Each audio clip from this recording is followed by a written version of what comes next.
This is it. The home stretch. We're so close. We're gonna make it. Yeah. I'm glad the mountain brought you out. I think we can move past this. If we climb this mountain together, we can do anything. What if we don't make it? I'd be okay with that. You would? Of course. I'm just glad we're trying. I really need to do this. I'm finally understanding why. Let's finish it.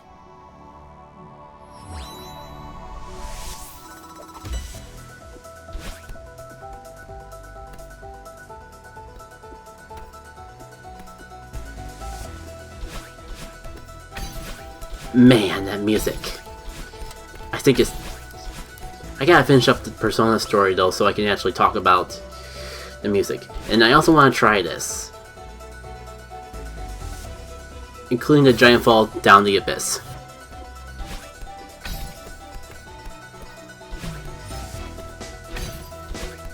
Is it weird that I think there's so many ties between Persona and this?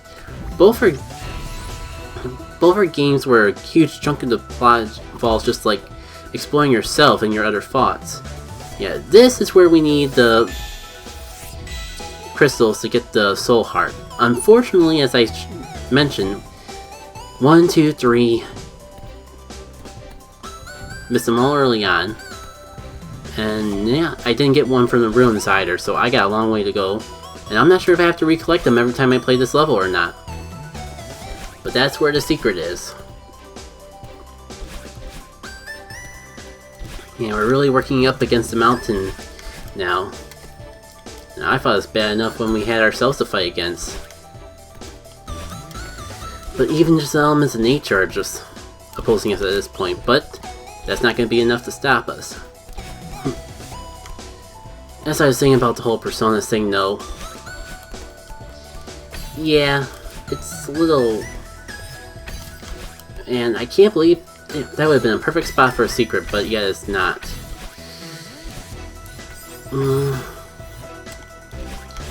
And I wish I had a simpler game to play while trying to do these deep intertech stories and all. Hopefully I've been doing at least a decent job giving not only this game, but myself justice. Because I know I've argued in the past about this not being a hard game, but it's definitely a game that I have to focus on a lot. And definitely trying to multitask is difficult. One more time with the Persona story.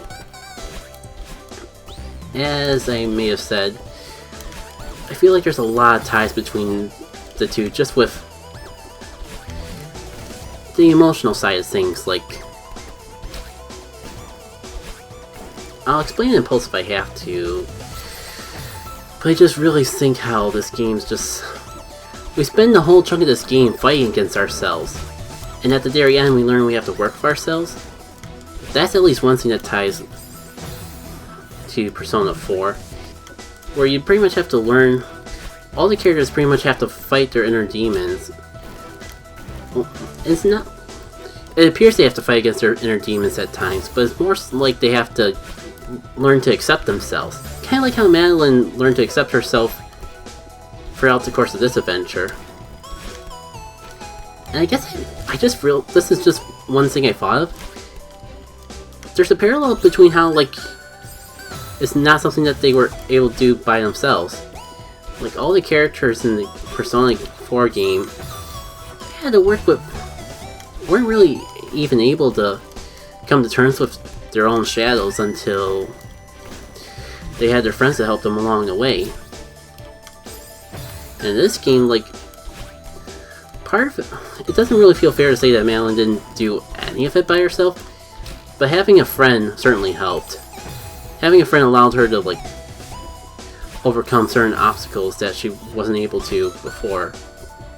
There's other ways that they tie too. I think it's not really as much of what the game does that I find similar, But it was the feeling that they both left me with. Like, I think I've been doing this strawberry wrong this entire time.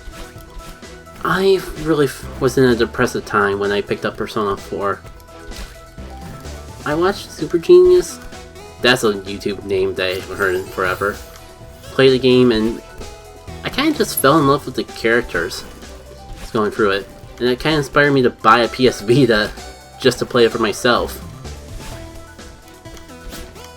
And that's what I'm trying to get at. Bring all this up because Persona 4 kind of came at a time where I wasn't really feeling too good about myself. And the game certainly helped me cope with that. It basically was the first time in media, or anyone to, not just in media, but anyone to tell me in particular, it's okay to have elements of yourself that you're ashamed of. You don't have to suppress everything about yourself in order to be complete of a person. You don't have to hide everything. And I think that's one of the things that Celeste helped me serve as a reminder of. Not necessarily that it's okay to have parts of you that you're ashamed about, but that it's okay to be sad. Not everyone's gonna feel hunky-dory all the time. Everyone has a bad day, and there's always gonna be times that it feels like you just can't overcome an obstacle. And it's okay if you don't have to be victorious every single time. That's the key thing I wanted to talk about with the two. I feel like there's something else that I'm missing so bad. But we definitely got plenty of opportunities for a post-com. If I remember the topics I'm talking about later on, I'll just be sure to bring it up then. But the main takeaway from this is, thanks to the creators of this game for making it. Not only is it a fun platforming challenge,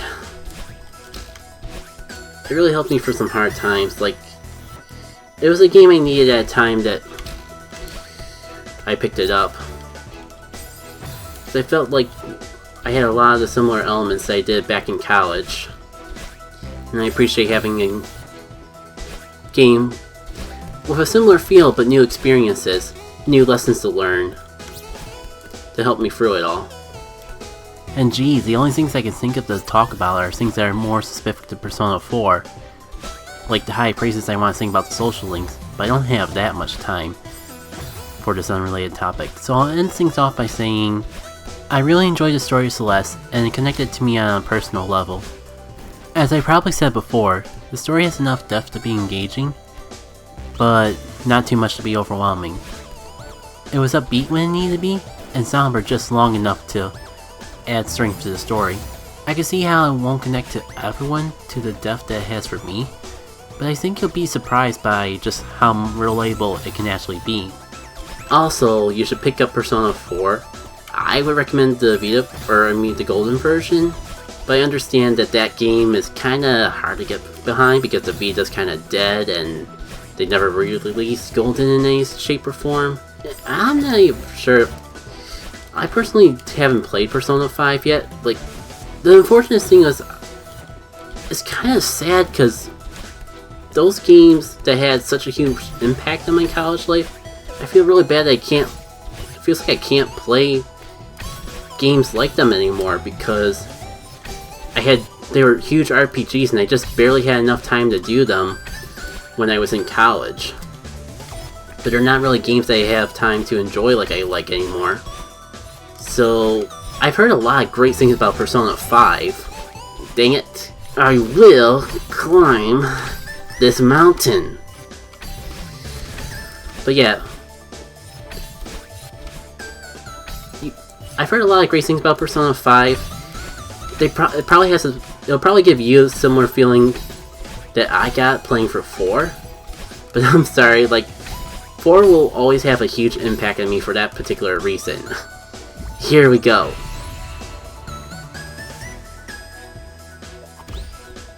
We are At step number 20, I guess we have a little bit more of ways to go than I thought, but we are climbing this baby really fast, and I'm running out of time to talk about the music. Do I get 100 I got more than 120 strawberries. It doesn't feel right unless I try to get at least one of the strawberries in this section in particular. Because this is like the point of the game where I was like, I will get all these strawberries on my first go around. And there was actually a lot to all that. It was quite an experience, I have to say. Oh. I think I can get this. Not sure how, but I think I can get this. Probably not like that. Eek. There we go. Have you noticed any changes with the music as we were going through it? Hopefully, because I really talked a lot about how the music's been changing as been going on, but have you really noticed how? Can I go this way? Not really. Well, for one, I feel like it's definitely fits the tone of like making progress up this mountain. It's gotten more climatic, for like a better way to describe it, as we pursue our way through it. But I'll admit, there was a YouTube comment on the soundtrack of this game in particular that I think right now I'm gonna read and post commentary just so I don't mess up the wording. Because I really want to make sure I get it right, because it really... part of me doubts it was intentional, but it's just enough of me thinks that it's possible to really get into the theory. Even if it's not true, it's real fitting. Maybe I can start reading it now. Well, to summarize the theory, we can basically put symbolism of the two characters in the game in the type of music it plays. Piano tracks for Madeline, and the Sims for Madeline, or as I tend to dub her, Utterlin. As the track begins, the piano is dominant, but you can hear a little bit of the synth here and there. The comment theorizes that this is Madeline going headstrong into the adventure, confidence that she can overcome any obstacle, but Madeline still having a little bit of doubt, so not being as vocal and as confident as Madeline. As we climb more and more up the mountain, the synth becomes stronger. Obviously, Madeline's confidence in climbing the mountain is carried through in the track of the piano, but the synth gaining more and more strength symbolizes Madeline going from doubt that we'll actually get anywhere to more and more confidence as we get further up. By the time we reach the Celeste resort, the synth is actually taking the lead. So by the time that they reach Golden Ridge, the synth and the piano are actually playing in harmony, symbolizing the union that the two have together. Their bonds become strong, and there's no doubt that they can work together to achieve any goal. They are like yin and yang, and Madeline has accepted Madeline as part of herself, allowing the two of them to climb up the mountain as one. And I know this is just a comment on the internet theorizing something about the soundtrack of a game, but with the creative detail that this game has, I wouldn't be surprised if it wasn't that far from the truth. And that's kind of why I've adapted it as my own headcanon for the song itself. It just fits way too well.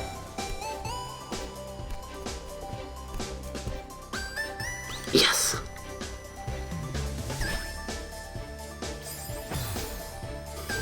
So, to try to get back into the swing of talking again. Yeah, I really think it was the things I really like about the theory include the concept of Madeline and the other Lynn being represented by different instruments, the fact that they change along, all that's real cool stuff, and I'm gonna try to resist just saying everything that I probably just said in posts. Oh boy. There was something else that came to mind, but it probably makes me sound like a dweeb because it was about Persona 4. Oh yeah. There is at least the notion that if you don't want to play Persona 4 because it's too anime or something, a game like this will at least give you a similar experience from the more metaphorical end of things without having to go through the quote-unquote anime. I don't think what that's all about, but I'm not going to get into that. This is way too climatic of a moment to turn my Celeste playthrough into a talk about Persona 4 just because I know I'll never be able to play the game. Not even because of time, but because of lack of proper recording software for it. I was a little so worried that we wouldn't have any time to actually do this, or we would be done by the time I finish that topic. I'm in a situation of what to even talk about now, especially when I'm trying not to die. I would say this is an appropriate place for the Dumb Places Die song, but it's not really. Okay. So close, we're almost at 10. 10 out of what? I'm not quite sure. I think this is like a 100-step climb, but it only started counting down from 20. I wish I knew for sure what there was to prove that theory, but it's a theory. Come on. We're almost at the 10-way mark. I got to finish this before midnight. It's 11:57. Man. But I'm way too close to the top now to quit.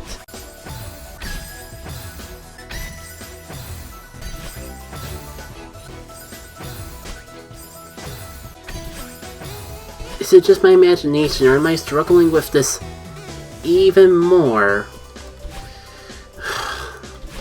than in my first playthrough? Probably not. Time pressure probably doesn't help matters. But dang it. Why did I have to spend so long in that stupid secret? No. There's gotta be something I can do to improve my jump right over there. I know I'm given 2 dashes to work with, but I don't really have a lot of room to work with those extra dashes, so it's more like I have to do this in 1 dash, just because I don't have room to pull off a 2nd dash in every place except that final part. I am squeezing the controller as far left as I can for that section. And yet, here we are. Making this... let me make sure things are still in sync.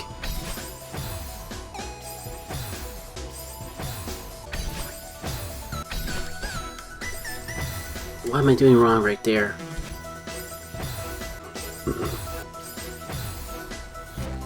Happy New Year!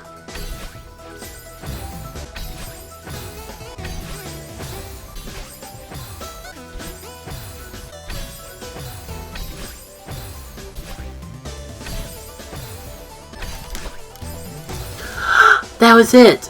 I did need 2 dashes all along. Or at least get in the mindset of using 2 dashes. Oh god, but it's not even over yet.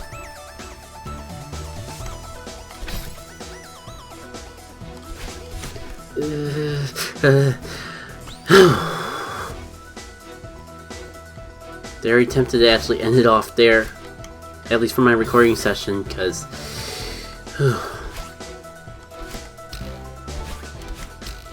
maybe that'll be the worst part.